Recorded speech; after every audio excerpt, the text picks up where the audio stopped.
கழக மாநில நிர்வாகிகள் மற்றும் மாவட்ட நிர்வாகிகள் அனைவருக்கும் என்னுடைய வணக்கத்தை தெரிவித்து 2026ஆம் ஆண்டின் தலைவர் நம்மளுடைய முதல்வர் அண்ணன் விஜய் அவர்களுக்கும் வணக்கத்தை தெரிவித்து, நம்மெல்லாம் எவ்வளோ கடினமான சூழ்நிலையில் நம்ம இங்கே நின்றுட்டுருக்கோம். இன்னைக்கான போராட்டம் சாதிவாரி கணக்கெடுப்பு ஆய்வு நடத்தணும், சட்டம் ஒழுங்கு சீர்கேடு, அதோடு எஸ்ஓபியை நம்ம அகற்றுறதுக்கு உயர்நீதிமன்றத்தில் கேஸ் ஃபைல் பண்ணியிருக்கோம். இந்த 3 விஷயங்களை மக்களுக்கு தெளிவுபடுத்தக்கூடிய ஜனநாயக கடமையும் ஜனநாயக வலியுறுத்தலும் இன்னைக்கு இருக்கக்கூடிய தமிழக அரசியல் சூழ்நிலையில் தமிழக வெற்றி கழகத்துக்கு மட்டும்தான் இருக்கு. ஏன் அப்படின்னா, முதல்ல நம்மளுடைய சாதிவாரி கணக்கு பற்றி பேசணும். இன்னும் நிறைய பேர்த்துக்கு அது புரியல. இதை பற்றி பேசிய தலைவர்கள்லாம் இன்றைக்கு அமைதியாக இருக்கிறாங்க. முக்கியமாக இந்த சாதிவாரி கணக்கெடுப்பு சமூக நீதி அடிப்படையில் உருவாக்கிய நீதி கட்சி 1921 முதல் முறையாக வகுப்பு வாரி பிரதிநிதித்துவ ஜீவோவை பாஸ் பண்ணாங்க. சமூகத்தில் இருக்கக்கூடிய விளிம்பு நிலையில் இருக்கக்கூடிய பிற்படுத்தப்பட்ட ஓபிசி இருக்கக்கூடிய எஸ்சி எஸ்டி மக்களுக்கு இடஒதுக்கீடை அமல்படுத்தணும்னு ஒரு போராட்டம் இந்தியாவில் முதல் முறையில் ஒலித்த மாநிலம் தமிழ்நாடு. அங்கிருந்து அதுக்கான ஜீவோவை பாஸ் பண்ணி 1951 உயர்நீதிமன்றம் ஜட்ஜ்மெண்ட்டோடைய வெளிப்பாடில் நமக்கான ரிசர்வேஷன் பாதிக்கப்படும் பொழுது, நமக்கான சமூக நீதி பாதிக்கப்படும் பொழுது, அது தமிழ்நாட்டுக்கு மட்டுமல்ல இந்தியாவுக்குமே கேஸ்ட் ரிசர்வேஷன் பாதிக்கப்படும் என்கின்ற உணர்ந்து அன்றைக்கு தந்தை பெரியார் அவர்களுக்கோ இல்லை ஏன் சிஎன் அண்ணாதுரை அவர்களுக்கோ பேரறிஞர் அண்ணாதுரை அவர்களுக்கோ எந்த அதிகாரமும் கிடையாது 1951. ஆனால் பெரியார் அவர்கள் உருவாக்கக்கூடிய போராட்டம் மூலமாக அரசு, ஒன்றிய அரசு செவிசாய்த்து அன்றைக்கு முதலில் ஃபர்ஸ்ட் அமெண்ட்மெண்ட், அரசியலமைப்புடைய ஃபர்ஸ்ட் அமெண்ட்மெண்ட்டை, அரசியலமைப்புடைய ஃபர்ஸ்ட் திருத்தத்தை உருவாக்கிய மண் நம்மளுடைய தமிழ்நாடு. நம்மளுடைய பெரியார் அவர்களுடைய போராட்டம், அண்ணாதுரையுடைய போராட்டம், இதுதான் தமிழ்நாட்டுடைய வரலாறு. அதற்கப்புறம் 1994 அம்மா ஜெயலலிதா அவர்கள் தமிழகம் முழுவதும், இந்தியா முழுவதும் சாதிவாரி 50% இருக்கணும்னு சட்ட வல்லுநர்களும் உச்ச நீதிமன்றமும் சொல்லும் பொழுது, அது அரசியலமைப்புடைய அட்டவணையில் கொண்டு போய் தமிழ்நாட்டுக்கு மட்டும் இன்னைக்கு 69% நிலைநிறுத்திய மண் நம்மளுடைய தமிழ்நாடு, இந்தியாவுக்கு முதல் முறையாக. அப்படி நீதி கட்சியில் தொடங்கி, அப்படி 1951 பெரியார் அவர்கள் தொடங்கி 1994 அம்மா ஜெயலலிதா அம்மையார் மூலமாக 69% இடஒதுக்கீடே இந்தியாவிலேயே ஒரே மாநிலம் இன்னைக்கு உறுதிப்படுத்தியிருக்கு. ஆனால் ஏன் சாதிவாரி கணக்கெடுப்பை நம்ம நடத்தணும் அப்படிங்கிறத மக்களுக்கு எளிமையான முறையில் புரிய வைக்கணும். பீகாரில் நிதிஷ்குமார் அவர்கள் சமூக நீதியின் அடிப்படையில் உருவாக்கப்பட்ட மாநிலமான பீகாரில் மண்டல் கமிஷன் அன்னைக்கு உருவாச்சு, மொரார்ஜி தேசாய் காலத்தில் உருவாச்சு. அதை நடைமுறைப்படுத்தினது 1990 விபி சிங் அவர்கள். விபி சிங் அவர்கள் பிற்படுத்தப்பட்ட மக்களுக்கு சாதிவாரி கணக்கெடுப்பு மூலம் 27% இடஒதுக்கீடை அமல்படுத்துறதுனால அவருடைய ஆட்சியை கலைச்சாங்க. அதுக்கு எதிர்த்து நின்றது ஒன்றிய பாஜக அரசு. அன்னைக்கு அவங்களுடைய வாபஸ் வாங்கினாங்க. ஒன்றிய பாஜக அரசு இடஒதுக்கீடு எதிராக அவங்களுடைய குரல் இருந்துச்சு. அதனால விபி சிங் அரசு தன்னுடைய பிரதம மந்திரி பதவி போனாலும் இடஒதுக்கீடாக நின்று பிரதம மந்திரி போஸ்டிங்கை வெளியிட்டு உறுதிப்படுத்தினார். இந்த வரலாறு ஏன் சொல்ற அப்படின்னா, இன்றைக்கு இருக்கக்கூடிய திமுக அரசு சமூக நீதின்னு சொல்லக்கூடிய முதலமைச்சர் திரு மு.க. ஸ்டாலின் அவர்கள் பீகாரில் நிதிஷ்குமார் அவர்கள் சமூக நீதியின் அடிப்படையில் கேஸ்ட் ரிசர்வேஷனை நடத்தினார்.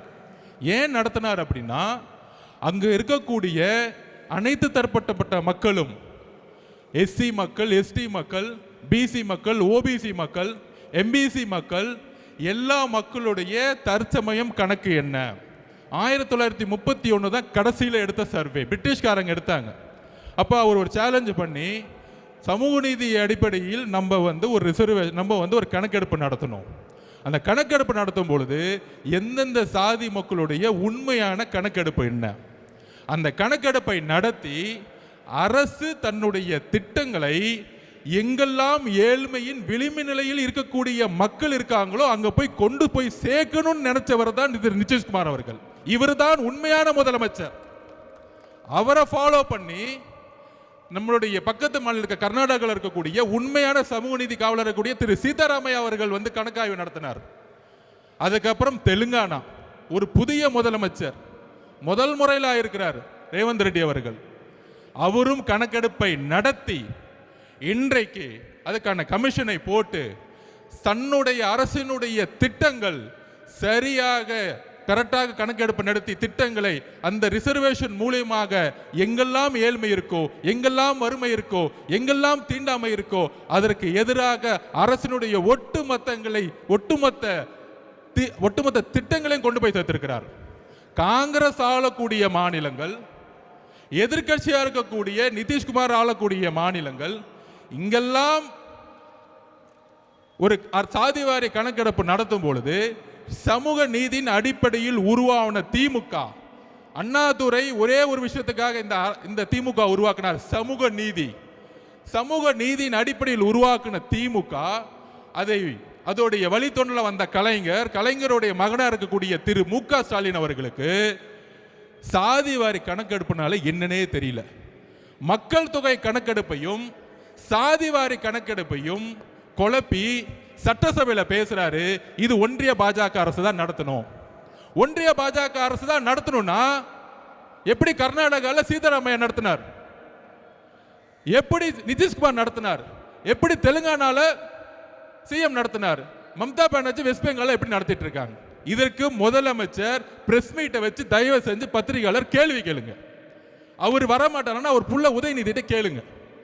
ஏன் கேட்க சொல்றேன்னா, அவர் புள்ள உதயநிதி கிட்ட நம்மளை பார்த்து மாநாடுல கொள்கையற்ற கட்சி தமிழக வெற்றி கழகம், நான் சேலஞ்ச் விடுறேன் உங்களை பார்த்து, இன்னைக்கு நீங்க உங்களுடைய திரு முதலமைச்சர் ஸ்டாலின் அவர்களே, திரு உதயநிதி அவர்களே, உங்களுடைய தொலைக்காட்சி சேனலுக்கே கூப்பிடுங்க, இல்ல சன் டிவிக்கே கூப்பிடுங்க, நான் வரேன்.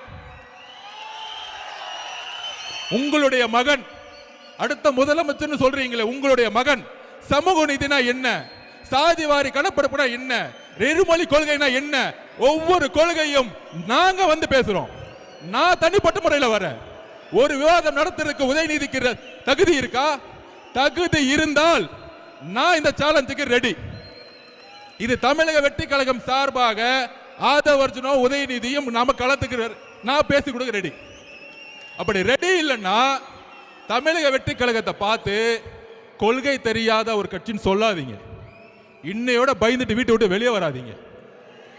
மாண்புமிகு முதலமைச்சருக்கு ஸ்டாலின் அவருக்கு டைரக்டா சேலஞ்ச் கொடுக்கிறேன். உங்களுடைய மகனை ஸ்ட்ரைட்டா எந்த தொலைக்காட்சி வேணா அனுப்புங்க.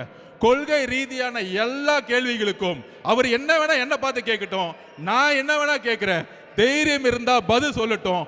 ஒருவேளை நான் தோத்துட்டு அரசியல் விட்டே போயிடுறேன், அரசியலை விட்டு அன்னைக்கே ரிசைன் பண்ணிட்டு போயிடுறேன்.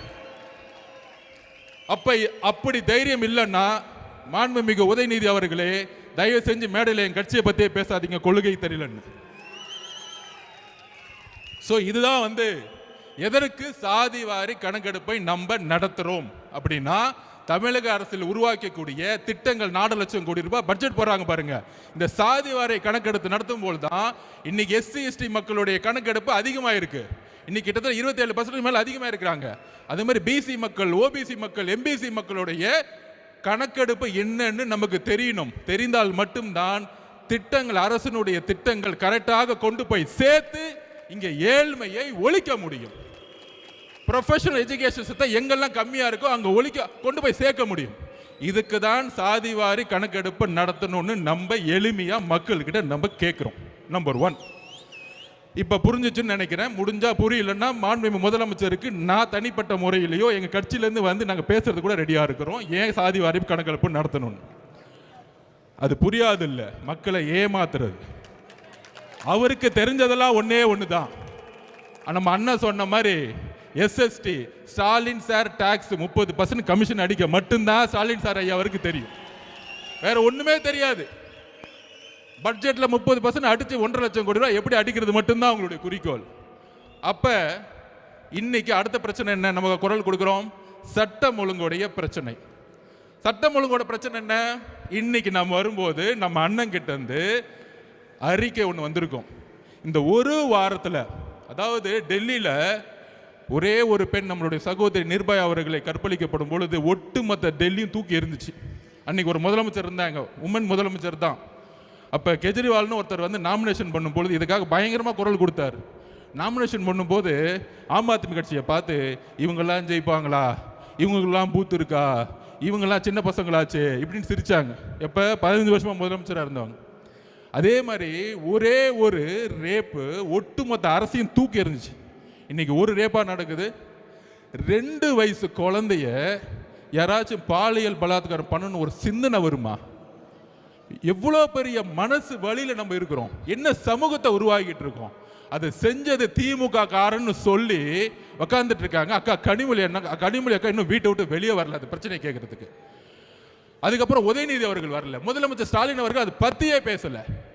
2 வயசு குழந்தை பிரச்சனை முடியறதுக்குள்ள அடுத்தது மதுராந்தகத்தில், அடுத்த தூத்துக்குடியில தன்னுடைய வீட்டில் கழிவறை இல்லையா?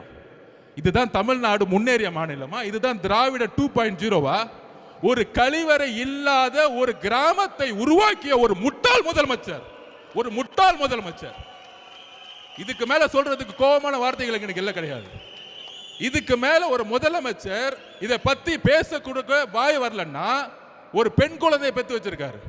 அப்ப ஒரு முதலமைச்சர் இன்னைக்கு 12ஆம் கிளாஸ் குழந்தை காலையில எந்திரிச்சு காலை கடனை கடக்க கூட முடியாத வெளியில ஒரு கழிவறை அற்ற ஒரு மாநிலம் அது. நம்ம என்ன பீகார்ல இருக்கிறோமா, யூபியில் இருக்கிறோமா? கழிவறையே இல்லாத ஒரு மாவட்டமும் கழிவறை இல்லாத கிராமங்கள் எத்தனை இருக்குன்னு முதலமைச்சருக்கு தெரியுதா இல்லையான்னு தெரியல. அப்ப கழிவறைக்கு போகாம, கழிவறையை வீட்டில் போகாம காட்டுல போகும்போது இங்க ஒரு ரேப் ஆகி வெட்டப்பட்டு நீங்க ஹாஸ்பிட்டல் உட்கார்ந்துட்டு இருக்காங்க. இதுவா தமிழ்நாடு? இதுவா பெண் பாதுகாப்பு? இதை பத்தி நீங்க அட்லீஸ்ட் பேசுனீங்களா? வருத்தம் தெரிவிச்சீங்களா? இல்ல அட்லீஸ்ட் உங்களுடைய அமைச்சர் அவங்க வீட்டுக்கு அனுப்பிச்சிங்களா? ஒண்ணுமே கிடையாது. எல்லா செய்தி நிறுவனம் வாங்கப்பட்டிருச்சு. அதை பத்தி பேசவே கூடாது, விவாதம் பண்ணக்கூடாது. ஒரு ரேப்பாச்சு டெல்லியில ஒட்டுமொத்த இந்தியாவும் கூத்துச்சு. ஆனா தமிழ்நாட்டில் இருக்கவங்க இதை பத்தி பேசவே மாட்டாங்களே. என்ன பண்ணிட்டு இருக்காங்க? கூட்டணி மதிமுகவுடன் 3 கூட்டணி சைன் ஆயிடுச்சு. இதுதான் முதலமைச்சர் அன்னைக்கு ரேப் நடந்து அங்க வந்து வெட்டப்பட்டு இருக்காங்க, இங்க கூட்டணி பேசிட்டு இருக்காங்க. நீங்க அரசியல் தேர்தலை பேசுங்க, நாங்கள் மக்கள் பிரச்சனையை பேசி பேசி பேசி பேசி மக்களோட போயிட்டு இருக்கோம். நீ 22 கட்சி கூட்டணி உருவாக்கு, 32 கூட்டணி உருவாக்கு. ஆனா கூட்டணி கட்சி தலைவர் எல்லாம் கையை கட்டிக்கிட்டு மக்கள் பிரச்சனை பேசாம அமைதியா இருக்காங்க பாத்தியா? அங்கேயே அந்த எல்லா கட்சி தோழர்களும் தோத்துட்டாங்க. நீ 32 கட்சி வச்சுக்கோ, 42 கட்சி வச்சுக்கோங்க, தேர்தல் அரசியல் வெற்றி பெறவே முடியாது.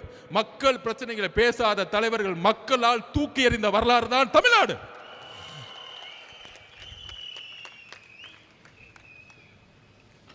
அதுக்கப்புறம் நம்ம சிவகங்கை நாங்குநேரி எதுக்காக அருவாய் எடுத்துட்டு இந்த சினிமா படத்தில் வர மாதிரி எங்கெங்கெல்லாம் மக்கள் விளிம்பு நிலை இருக்க மக்கள் இருக்கிற போய் வெட்டுறது, கொள்றது, அது ரீல்ஸ் போடுறது. இதோட அடிப்படை பிரச்சனை என்ன? இதோட அடிப்படை பிரச்சனை ஒண்ணுதான், கஞ்சா, ட்ரக்ஸ். ஏன் 2 வயசு பொண்ணு வந்து கற்பழிக்கப்படுது? ஏன் 14 வயசு கற்பழிக்கப்படுது? ஏன் 12ஆம் கிளாஸ் பொண்ணு ஒரு இயற்கை உபாதைக்கு போகும்போது ஏன் கற்பழிச்சு வெட்டுறாங்க? நாங்க திருப்பி பதிவு பண்றோம் மக்கள்கிட்ட. தமிழ்நாட்டில் ட்ரக்ஸ் சேல்ஸ் அதிகமா போய்கிட்டே இருக்கு. 60,000 கோடி ரூபாய் டாஸ்மாக் சேல்ஸ் இருக்கலாம். அது மிகப்பெரிய ஒரு இந்த கவர்மெண்டோட மிகப்பெரிய பழி. ஆனால் ட்ரக்ஸோட சேல்ஸ் பார்த்தீங்கன்னா அளவுக்கு அதிகமாக போயிட்டு இருக்கா. அந்த ட்ரக்ஸ் எடுத்தவங்க மெயின் பிரச்சனையே பெண்களை வந்து கற்பழிப்பு பண்றது. அப்ப முதலமைச்சர் கேட்டா முதலமைச்சர் சொல்றாரு, ஒன்றிய பாஜக அரசு இல்லாம கடல் வழியை நம்ம நிப்பாட்ட முடியாது, கடல் வழியா தான் வந்து ட்ரக்ஸ் சேல்ஸ் பண்றாங்க. ஐயா முதலமைச்சர் அவர்கள் ஸ்டாலின் அவர்களே, கடல் வழியா வரலாம். நான் திருப்பியும் பதிவு பண்றதான், ரோடா சேல்ஸ் பண்றது உங்களுடைய கண்ட்ரோல் இருக்குன்னு ஏன் இன்னும் புரிய மாட்டேங்குது? உங்களுடைய தெருக்கள் யார் கண்ட்ரோல் இருக்கு? உங்களுடைய மாவட்ட செயலாளர்கள், உங்களுடைய அமைச்சர்கள், உங்களுடைய எம்எல்ஏக்கள், உங்களுடைய கவுன்சிலர்கள். உங்களுடைய கவுன்சிலுக்கு தெரியாம ஒரு வீடு கட்ட முடியுமா? ஒரு ரோடு போட முடியுமா? அப்படி எப்படியா கஞ்சா சேல்ஸ் பண்ண நடக்குது தமிழ்நாட்டில்? அதுதான் எங்களுடைய கேள்வி. உங்களுக்கு தெரியாம கஞ்சா சேல்ஸ் நடக்குன்னு சொன்னா தவறு. திமுகவுடைய அமைச்சர்கள், திமுகவுடைய எம்எல்ஏக்கள், திமுகவுடைய கவுன்சிலர்கள் யாருக்கும் தெரியாம தமிழ்நாட்டில் கஞ்சா சேல்ஸ் நடக்கிறது இல்ல. இதுதான் உண்மை. ஒரு இன்ஸ்பெக்டருக்கு தெரியாம கஞ்சா சேல்ஸ் பண்ண முடியாது. ஒரு எஸ்ஐக்கு தெரியாம கஞ்சா சேல்ஸ் பண்ண முடியாது. ஒரு கான்ஸ்டபிள் தெரியாம ஒரு கஞ்சா சேல்ஸ் பண்ண முடியாது. அப்ப இதுக்கெல்லாம் யார் பொறுப்பு? முதலமைச்சராக இருக்கக்கூடிய ஸ்டாலின் சார், நீங்கள் தான் பொறுப்பு. பெண்களுடைய பாதுகாப்புக்கு நீங்கள் தான் பொறுப்பு. ஒரே வாரத்தில் 5 ரேப் ஆகுது உங்க கண்ணு முன்னாடி. ஆனா திமுக காரன் ஒருத்தன் அதை பத்தி பேசல. அக்கா கனிமொழி அக்கா பேசல, திமுக அமைச்சர்கள் பேசல, திமுக கவுன்சிலர்கள் பேசல. திசை திருப்புறது. ஏன் திசை திருப்பணும்? யார் பேசுறா? எங்க அண்ணன் இங்க தலைவர் மட்டும்தான் இங்க பேசிட்டு இருக்கார். இப்ப எஸ்ஓபிக்கு வர 3வது மேட்ருக்கு. இந்த மாதிரி பிரச்சனை எடுக்கும் பொழுது எந்த தலைவரும் பேசுறது இல்ல. கூட்டணின்னு சொல்றாங்களே, மார்க்சிஸ்ட் கட்சியோட தலைவர்கள் பேச மாட்டாங்க. இந்த விளிமணம் மக்களுக்காக போராடிய அண்ணன் திருமான 90-2000 காலத்தில் அவரை பேச்சு பார்த்து நான் வளர்ந்தவன். ஆனா இந்த பிரச்சனைக்கு அண்ணன் பேச மாட்டேங்கிறார். என்னன்னே தெரியல. அண்ணன் என்ன ஆனாருன்னு தெரியல. முதலமைச்சரை பார்த்தவன டக்குன்னு பயப்படுறாரு அண்ணன். எப்படி பார்த்தா எங்க அண்ணன் திருமா அண்ணன் 2000-ல. ஆனா இன்னைக்கு மக்களுடைய பிரச்சனைகளை பேசவே மாட்டேங்கிறார். என்னென்ன 6 தொகுதி 8 தொகுதி முக்கியமா? மக்களுடைய விளிமலை மக்களுடைய பிரச்சனைகள் முக்கியமா? அதை சொல்லுங்க. நாங்குநேரில் வெட்டப்பட்டது யார்? தலித் சகோதரர்கள். மதுராங்கத்தில் வெட்டப்பட்டது யார்? தலித் சகோதரர்கள். எங்க உங்களுடைய பேச்சு? எங்களுக்கு வலிக்குது. மக்களை கை வைக்கும் போது எங்களுக்கு வலிக்குது. எங்களுக்கு உணர்வு இருக்கு. 2 வயசு குழந்தையும் 14 வயசு குழந்தையும் 12ஆம் கிளாஸ் பொண்ணும் கற்பழிக்கும் பொழுது என்னுடைய தங்கை மேல கை வச்சா என்ன கோவம்? அதே கோவம் தான் எங்களுக்கு வருது. ஆனா உங்களுக்கு ஏன் கோவம் வர மாட்டேங்குது? ஏன் முதலமைச்சர் உங்களுக்கு கோவம் மாட்டேங்குது? நீங்களும் ஒரு பெண் குழந்தை பெற்றிருக்கீங்க, ஏன் பேச மாட்டேங்கிறீங்க? அட்லீஸ்ட் பேசுங்க, பாதிக்கப்பட்டவங்களை பாருங்க. இனிமேல் நான் இருக்கிற வரைக்கும் இனிமேல் தவறு நடக்க மாட்டேன்னு சொல்லுங்க. அட்லீஸ்ட் மக்கள் உங்களை அட்லீஸ்ட் திருப்பி அவங்க ஓட்டு போடுவாங்க. ஆனா அதை கூட சொல்ல மாட்டேங்கிறீங்களே. ஒரு மனிதாபிமானம் கூட உங்களுக்கு இல்லையே. அதனாலதான் எங்களுக்கு கோபம் வருது. அப்ப இதை கேட்கறதுக்கு எங்களுடைய அண்ணன், எங்க தலைவர் மாவட்ட ரீதியா பயணம் போனார். மாவட்ட ரீதியா பயணம் போடும் பொழுது ஒவ்வொரு மாவட்டத்துடைய எழுச்சிகள் பார்த்து திமுக பயந்துட்டாங்க. அப்போ உடனே செந்தில் பாலாஜிக்கு அஜெண்டா, அங்க ஏதாவது பிரச்சனையை பண்ணி விட்டுரு. கரெக்டா அண்ணன் பேச ஆரம்பிக்கிறாரு. நீங்க வீடியோல பார்த்திருப்பீங்க. 10 ரூபாய் பாலாஜின்னு பேச ஆரம்பிக்கிறார். செருப்பு வந்துருச்சு. எந்த மாவட்டத்திலையும் செருப்பு தூக்கி போட்டதா வரலாறே கிடையாது. ஏன்னா சுத்தியில் இருக்கக்கூடிய மக்கள் எங்க தலைவரோட அன்பு இல்ல நம்பிக்கை வச்சிருக்காங்க. அப்ப கரூர்ல மட்டும் எப்படி செருப்பு வந்துச்சு? நேத்து பேட்டி கொடுக்கிறார் செந்தில் பாலாஜி. அது என்ன ஹாஸ்பிட்டல் போனவங்க எல்லாத்தையும் கூப்பிடுவாங்க, என்ன மட்டும் ஏன் கூப்பிடுறாங்கன்னு தெரியல. நீ தான் ஃபர்ஸ்ட் அக்யூஸ்ட். அவ்வளவுதான். செகண்ட் அக்யூஸ்ட் யாரு? அவருக்கு என்ன பயம் வந்துருச்சு? ஏன் மித்தவங்க எல்லாம் கூப்பிடல, மகேஷை ஏன் கூப்பிடல, என்ன மட்டும் கூப்பிடுங்க. அடுத்தது முதலமைச்சர் வந்தாரு 2 மணிக்கு, அவரையும் கூப்பிடுங்க. அடுத்தது அவருடைய பயம் அப்படி, என்ன மட்டும் கூப்பிடாதீங்க, எல்லாத்தையும் கூப்பிடுங்க. காலையில புள்ள வந்துச்சு உதயநிதி அவர்கள், அவரையும் கூப்பிடுங்க. அப்ப செந்தில் பாலாஜி ரெடி ஆயிட்டாரு எல்லாத்தையும் மாட்டி விடுறதுக்கு. ஆட்சி மாற்றம் முடியும் பொழுது தமிழக காவல்துறை எங்க அண்ணன் கண்ட்ரோல் வரும் பொழுது நீங்க எல்லாம் கரூர் மெட்ல ஜெயிலுக்கு போவீங்க. இது நடக்குதா இல்லையான்னு மட்டும் பாரு. இப்ப 6 டிஸ்ட்ரிக்ட்ல திருவாரூருக்குள்ள அண்ணன் நுழைகிறார். மக்களை நம்புங்க, எந்த எதிர்கட்சி தலைவரும் திருவாரூருக்குள்ள போவே முடியாது. ஏன்னா கலைஞருடைய மண் அது. 55% ஓட்டு போடுவாங்க. யார் எம்எல்ஏ நின்னாலும் கண்ணை மூடி போடுவாங்க. ஆனால் ஒட்டுமொத்த திருவாரூர், நான் பஸ்ஸுக்குள்ள இருக்கிறேன், நானே பயந்துட்டேன். ஒட்டுமொத்த திருவாரூர் மண்ணில் ஒரு 2 கிலோமீட்டர் போறதுக்கு 4 மணி நேரம் ஆச்சு அண்ணன் போறதுக்கு. இதுக்கு தான் பயம், இதுக்கு தான் கரூர். அப்ப கரூர்ல பிரச்சனை நடத்தி என்ன பண்ணாங்க? அவர் ஒரு கொலை குற்றவாளியில மாட்டவரத்துக்கு வேலையை பண்ணிட்டாங்க. அண்ணன் எமோஷனல் ஆளு, ஆல்ரெடி மக்களுடைய இறப்பு. இந்த பிரச்சனையெல்லாம் பண்ண அரசியல் விட்டு போயிடுவார், பிரஷர் கொடுத்தா அரசியல் விட்டு போயிடுவார். நாம் அதெல்லாம் கடந்து, அவர் வழியெல்லாம் கடந்து அழுது ஒரு 50 நாள் சட்ட போராட்டங்கள்லாம் முடிச்சு, ஒருவேளை திமுக போட்டாங்க ஹைகோர்ட்ல எஸ்ஐடி போட்டாங்களே, உடனே ஒரு ஆபீசரை போட்டு அப்பாயின்மெண்ட் பண்ணாங்களே, ஒருவேளை தமிழக அரசு இது என்கொயரி பண்ணியிருந்தா நான் முதற்கொண்ட அருண்ராஜ் முதற்கொண்டு திரு அண்ணன் நம்ம ஆனந்த முதற்கொண்டு இன்னைக்கு வரைக்கும் ஜெயில தான் இருந்திருப்போம். எல்லா கொலைப்பழியும் நம்ம மேல போட்டிருப்பாங்க. இதுதான் திமுகவுடைய சூழ்ச்சி. அப்போ இதை பண்ணாங்க. சுப்ரீம் கோர்ட் ஜட்ஜ்மெண்ட் ஆகி நம்ம என்கொயரி பக்கம் போயிட்டு இருக்கோம். திருப்பி அண்ணன் வந்து ஆரம்பிச்சிட்டாரு பிரச்சாரத்துக்கு போகலான்னு கிளம்பலான்னு. அப்போ ஒரு எஸ்ஓபி போட்டாங்க. நம்ம கோர்ட்டுக்கு நம்ம தான் போகணும். எல்லா கட்சிகளுக்கும் சரிசமமான ஒரு சட்டத்தை உருவாக்கணும். பர்மிஷன் கேட்டா எங்களுக்கு மட்டும் 30 நாள் ஆகுதுன்னு கேஸ் நம்ம தானே போட்டோம். நம்மளை கூப்பிட்டுருக்கணும்ல. ஆனால் நம்மளை கூப்பிடவே இல்லை. ஏன்னா நம்ம வந்து புது கட்சியா கேஸ் போட்டது நம்ம தான் போய் முறையிடுறோம் கோர்ட்டில். கோர்ட்டு சொல்லுது எல்லா கட்சியும் கூப்பிடுங்கன்னு. ஆனால் நம்மளை கூப்பிடல. இந்த உண்மையை தெரிஞ்சுக்கணும். உடனே எஸ்ஓபி போட்டாங்க. அந்த எஸ்ஓபி பேர் என்ன தெரியுங்களா? சொல்லுங்க நீங்க. Stalin operating system. ஸ்டாண்டர்ட் கிடையாது, அது ஸ்டாலின் சார் அவரோட பேர்லயே போட்டுக்கிட்டாரு. என்ன போட்டுக்கிட்டாரு? அவரு மட்டும் அவர் பையனை வச்சு எத்தனை இளைஞர் மாநாடு வேணா போட்டுக்கலாம், வாரத்துக்கு ஒரு மாநாடு போகலாம். ஆனால் நம்ம ஒரு மாநாடு போறதா இருந்தா ஒரு 100 கொஸ்டின் வரும். அந்த கொஸ்டின் நிரப்புறதுக்குள்ள 15 நாள் ஆயிடும். நம்ம தலைவர் வெளியே ரோட்ல இங்க வந்தா 50,000 பேர் கூடுவாங்க. கூடும் பொழுது காவல்துறை வந்து ரோட சரியா ரெகுலைஸ் பண்ணலன்னா திருப்பியும் மக்களுக்கு ஸ்டாம்பேட் ஆகிறதுக்கான ப்ராப்ளம் இருக்கும். அதனால தான் நம்ம தலைவர் ஒவ்வொரு இடத்துக்கு வரத்துக்கு யோசிச்சுட்டே இருக்கிறாரு. அவர் வெளியே வரத்துக்காக யோசிக்கல தம்பி, மக்களுடைய பாதுகாப்புக்காக தான் அமைதியாக உட்காந்துட்டு இருக்காரு. ரொம்ப தெளிவாக நான் பதிவு பண்றேன். அவர் நடக்க ஆரம்பிச்சிட்டாருன்னா 1 லட்சம் பேர் வருவாங்க. அப்ப மக்கள் பாதுகாப்பு காவல்துறையிட்ட இருக்கு. காவல்துறை எதுவுமே செய்யறது இல்லை. அப்ப திருப்பி அவர் ஸ்டாம்பேட் ஆகி திருப்பி அவர் மேல கொலவழி பண்ணும். இதுக்காக தான் எஸ்ஓபி. அப்பதான் முடிவு பண்ணோம். ஒவ்வொரு ஊரும் 15 கிலோமீட்டர் தள்ளி காட்டுல நிர்வாகிகள் மீட்டிங் வெறும் 5000 பேர் வச்சு அண்ணனை வந்து இன்னைக்கு பிரச்சாரம் பண்ணிட்டு இருக்கோம். இப்ப இந்த திமுகவுடைய சூழ்ச்சி உங்களுக்கு தெரியுதா? எதனால நம்ம பிரச்சாரம் பண்ண முடியலன்னு. இன்னைக்கு கூட அண்ணன் தூத்துக்குடி போனோம், மதுராந்தக போகணும்னு துடிக்கிறார். இந்த ரேப்பை கேள்விப்பட்டேன். ஆனால் அங்க காவல்துறைக்கு ரீச் பண்ணா யாரும் பதில் கிடையாது. அந்த சின்ன வீட்டுக்குள்ள போகும்போது 20,000 பேர் சுத்தி வந்தா யாரு பதில் சொல்லுவா திருப்பியும்? அப்ப என்னைக்கு நியூட்ரல் ஆகும்னா தேர்தல் கமிஷனுடைய நோட்டிபிகேஷன் வரும் பொழுது. அப்ப எல்லா கட்சிகளும் ரோட பிரச்சாரம் போலாம். அன்னைக்கு பிரச்சாரத்தை ஆரம்பிச்சார்னா தமிழகம் எம்ஜிஆருக்கு அப்புறம் உருவாக்காத பிரச்சாரத்தை தமிழக விஜய் அவர்கள் உருவாக்குவார். இது நடக்குதா இல்லையான்னு மட்டும் பாருங்க. அன்னையோ நோட்டிபிகேஷனோட முதலமைச்சரோட சைன் அத்தாரிட்டி முடிஞ்சிச்சு, அதோட ஓவர். அப்ப தெருவா ஒவ்வொரு ரோடா போகும்பொழுது மக்களுடைய எழுச்சி அப்ப பாப்பீங்க, மக்களுடைய கோவத்தை நீங்க பாப்பீங்க. அப்ப இன்னைக்கு முதலமைச்சர் என்ன பண்ணிட்டு இருக்காரு? நீங்க ஒண்ணு புரிஞ்சுக்கணும். அண்ணன் ஓப்பனா சொன்னார், என்னுடைய தனிப்பட்ட பிரச்சனை விமர்சனம் நான் பாத்துக்கிறேன். அதுக்கு மேல என்ன பிரச்சனைன்னு சொல்றாரு. 2 வயசு குழந்தை ரேப் பண்றாங்க, 14 வயசு 16 வயசு குழந்தை காலை கடந்து கடக்க முடியல. இதை நோக்கி நம்மளுடைய பிரச்சாரத்தையும் பிரச்சனையும் சொல்லுவோம். அப்ப இன்னைக்கு தமிழ்நாட்டில் எத்தனையோ தலைவர் இருக்காங்க. ஏன் அவர் மீது விமர்சனம்? நான் ஓப்பனா உங்ககிட்ட பதிவு பண்றேன், மக்கள்கிட்டே பதிவு பண்றேன், முக்கியமா சோசியல் மீடியா வாரியர்ஸ் கிட்ட பதிவு பண்றேன். தமிழ்நாட்டில் எம்ஜிஆருக்கு அப்புறம் ஒரு பிரபலமான ஒரு தலைவராக ரஜினிகாந்த் அவர்கள் வரணும்னு நினைச்சார். அரசியலுக்கு வந்து சிஸ்டத்தை மாற்றணும் எல்லாம் பண்ணணும்னு நினைச்சார். ஆனால் இதே திமுக குடும்பம் பல மிரட்டல்களை கொடுத்து அவரை அரசியல் கட்சி வர விடாம பார்த்துக்கிட்டாங்க.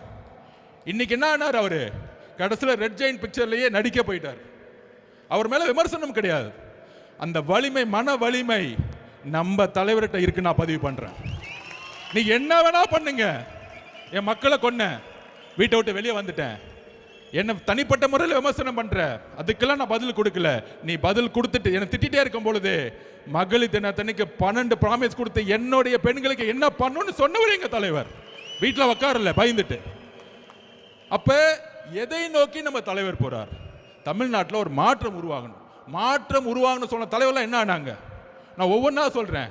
மதிமுக தலைவர் வைகோ அவர்கள் கட்சி ஆரம்பிக்கும் போது திமுகவுடைய பல பிரச்சனைகள் சொல்லி எடுத்துனார்.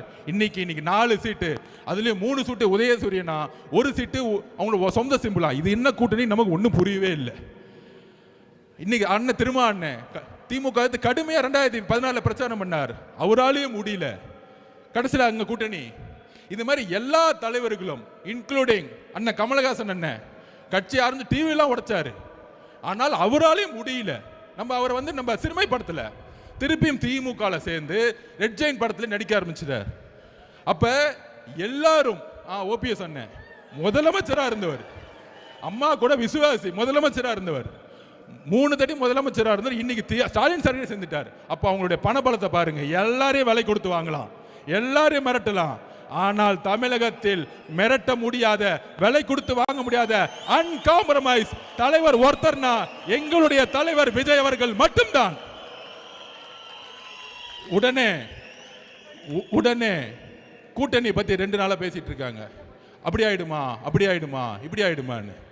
234 தொகுதியிலும் காவல்துறை எனக்கு வேண்டுகோள் கொடுக்குறேன், நான் பேசுறதை நிப்பாட்டாதீங்க. முதலமைச்சர் ஸ்டாலின் அவர்கள் சொல்லிடுங்க, நான் ஒரு 10 நிமிஷத்துல முடிச்சிருவேன்னு.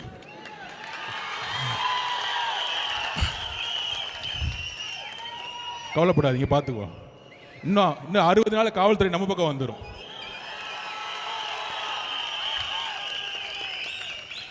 ஸோ காவல்துறை கிட்ட ஒத்துழைப்பு கொடுத்துருவோம். இல்லைன்னா பாவம் மாவட்ட செயலாளர் மேலே எஃப்ஐஆர் போட்டுருவாங்க. கவலைப்படாதீங்க, 60 நாள் எஃப்ஐஆர் திருப்பி டெலீட் பண்ணிடலாம் நம்ம கவர்மெண்ட் வந்த உடனே. அதை பற்றி கவலைப்படாதீங்க. ஸோ 22 கட்சி கூட்டணி, கொள்கை கூட்டணி சொன்னவங்க இன்னைக்கு 2 வயசு குழந்தை, 14 வயசு குழந்தை, 16 வயசு குழந்தையோட ரேப்பை பற்றி பேசுறதுக்கு வாய் வர மாட்டேங்குது. ஏன்னா ஸ்டாலின் சார் கோச்சுக்குவார். இன்னைக்கு அங்கே திருப்பியும் சொல்கிறோம், மக்களிடம் உண்மையை பேசக்கூடிய ஒரே தலைவர் நம்மளுடைய தலைவர் மட்டும்தான். இந்த கூட்டணின்னு சொல்லிட்டு இருக்காங்க. கொஞ்ச நாளைக்கு அங்கே போயிட்டேன்னு சொல்லுவாங்க, கொஞ்ச நாளைக்கு டெல்லி பக்கம் போயிட்டான்னு. நாங்கள் நேர்காணல் நடத்தி 234 தொகுதிக்கு கேண்டிடேட்டை அண்ணன் ரெடி பண்ணிட்டு இருக்காரு. தெளிவாக இருக்க குறிக்கோள். நிறைய குழப்பங்கள் வேணாம். நாம் உறுதியாக சொல்கிறோம், ஒரு மக்கள் ஆட்சியை மக்களே உருவாக்குவார்கள் 2026 கண்டிப்பாக சரி செய்யும். அதோட இன்னொரு கோரிக்கை, கேஸ் பிரச்சனை பயங்கரமாக கடுமையாக போயிட்டு இருக்கு. பெட்ரோல் பங்கில் பெட்ரோல் இல்லை, டீசல் இல்லை. மாநில அரசு ஒரு எமர்ஜென்சி கமிட்டியை உடனே அப்பாயின்மெண்ட் பண்ணி மத்திய அரசோட ஒன்றிய அரசோட பேசி மக்களுக்கு உண்மையான தகவல் சொல்லணும். இன்னும் 15 நாளில் கேஸ் கிடைக்காது, இன்னும் 10 நாளில் பெட்ரோல் கிடைக்காது, டீசல் கிடைக்காதுன்னு சொல்லணும். சொன்னாதான் அடுத்த கட்டத்தில் குடும்பத்தில் இருக்கவங்க அடுத்த என்னன்னு செய்யணும். ஒண்ணுமே சொல்லாம சும்மா எங்கேயாச்சும் டூர் போய்கிட்டு நாங்கள் ரோட்ல நிற்கக்கூடிய அவல நிலையை திமுக அரசு உருவாக்காதீங்கன்னு சொல்லி தயவு செய்து இன்னும் ஒரு வாரம் தான் மாண்புமிகு முதலமைச்சர் அவர்களே, தூக்கத்திலிருந்து வெளியே வாங்க. உங்க ஆட்சியை நாங்கள் வெளியே அனுப்புறதுக்கு நாங்கள் எல்லாம் ரெடி ஆயிட்டோம். நன்றி, வணக்கம்.